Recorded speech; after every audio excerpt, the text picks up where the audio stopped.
Bonjour, aujourd'hui nous allons regarder une petite vidéo pour comprendre les adaptations cardio-respiratoires à l'effort physique. On va commencer par un travail réalisé par l'équipe de Canopé, des enseignants français. Un effort physique s'accompagne toujours d'un ensemble de modifications importantes dans l'organisme, tant au niveau de l'activité respiratoire que de l'activité cardiaque.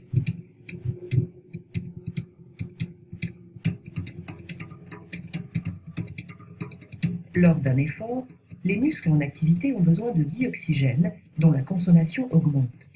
Pour répondre à cette demande, on respire davantage, plus fort et plus souvent.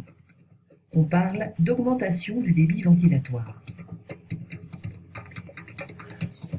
Le débit ventilatoire se calcule en multipliant le volume d'air courant, c'est-à-dire le volume d'air circulant dans l'appareil respiratoire lors d'une inspiration ou d'une expiration, par le rythme respiratoire, représentant le nombre de cycles inspiration-expiration par minute. Lors d'un effort physique, le débit ventilatoire peut passer en moyenne de 5 à 120 litres par minute.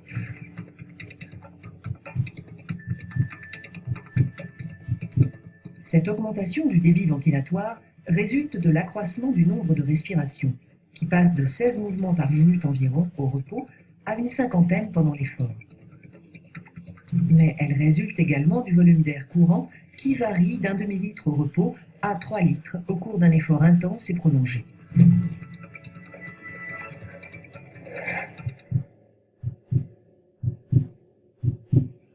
L'organisme doit apporter dioxygène et nutriments en grande quantité aux muscles. La circulation du sang dans les vaisseaux s'accélère. Débit et fréquence cardiaque augmentent nettement. La fréquence cardiaque ne dépassera toutefois pas une valeur limite, qui est approximativement donnée par la formule fréquence cardiaque maximum égale 220 moins l'âge en années.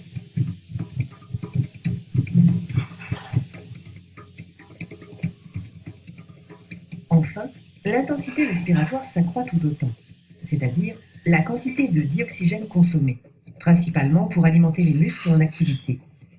Cette consommation augmente jusqu'à une valeur maximale qui ne peut être dépassée et que l'on nomme la VO2 max. La VO2 max représente le volume maximal de dioxygène consommé dans un temps donné, cette consommation restant stable au-delà d'un certain niveau d'effort. Toutefois, la valeur de la VO2 max peut être améliorée par l'entraînement régulier et adapté dans les limites des dispositions génétiques de chacun. Donc, pour résumer cette petite vidéo, qu'est-ce qu'on a appris? On a appris qu'à l'effort physique, l'intensité respiratoire, c'est-à-dire la consommation de dioxygène, augmente. Pourquoi? Parce que nos muscles ont besoin de plus de dioxygène et de plus de nutriments pour travailler. Pour répondre à ces besoins, on va avoir l'augmentation du débit ventilatoire, c'est-à-dire de la quantité d'air qui va rentrer dans nos poumons à chaque minute. Cela est dû grâce à l'augmentation de la fréquence respiratoire, le nombre de respirations, et au volume d'air courant, la quantité d'air qui rentre dans nos poumons à chaque respiration. On va aussi augmenter notre débit cardiaque grâce à l'augmentation de la fréquence cardiaque, le nombre de battements de cœur par minute, mais aussi le volume d'éjection systolique, c'est-à-dire la quantité de sang que va éjecter le cœur à chaque contraction. On voit que cependant, chaque individu ne peut dépasser une valeur maximale de consommation d'oxygène. C'est ce qu'on appelle la VO2 max qui varie d'un individu à l'autre. Cependant, cette VO2 max peut s'améliorer grâce à l'entraînement.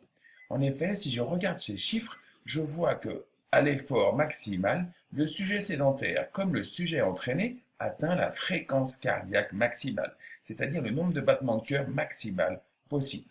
Il est identique chez ces deux personnes. L'entraînement ne sert pas à augmenter la fréquence cardiaque. Par contre, on voit que le débit cardiaque est plus important chez le sujet entraîné. Pourquoi? Parce qu'un sujet entraîné a un cœur plus puissant qui est capable d'éjecter plus de sang à chaque contraction. On voit donc qu'au repos, le sujet entraîné aura des fréquences cardiaques plus faibles qu'un sujet sédentaire. Pourquoi? Parce que comme son cœur est plus puissant, pour obtenir la débit cardiaque nécessaire à alimenter le corps au repos, je n'ai pas besoin de faire battre mon cœur aussi vite qu'un sujet sédentaire. Un sujet entraîné aura donc un cœur qui se fatigue moins qu'un sujet sédentaire. Les conséquences, à l'effort physique, le sujet entraîné aura une fréquence cardiaque toujours inférieure au sujet sédentaire. ce qui lui permettra d'avoir des performances plus importantes. On voit aussi que la VO2 max du sujet entraîné est plus importante que celle du sujet sédentaire. Donc, s'entraîner veut dire entraîner son cœur, le rendre plus puissant. En espérant que cette petite vidéo n'ait pas été trop longue, je vous remercie.